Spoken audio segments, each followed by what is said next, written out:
संस्थापकाय च धर्मस्य सर्वधर्मस्वरूपिणे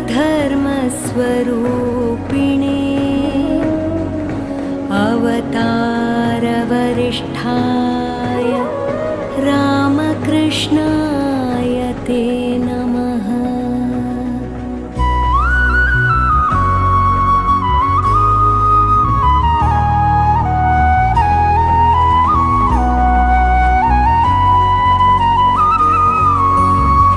भज गोविन्दं भज गोविन्दं भज गोविन्दं भज गोविन्दं गोविन्दं भज मूढमते भज गोविन्दं भज गोविन्दं गोविन्दं भज मूढमते।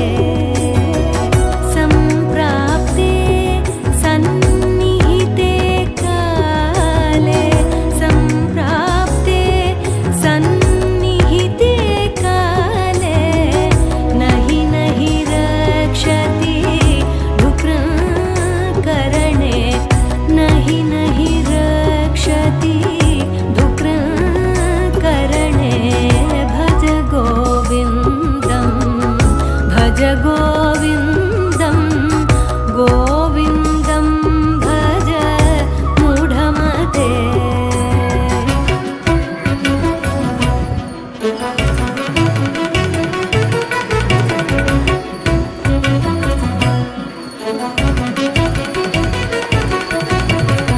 मूढजहि धनागमतृष्णां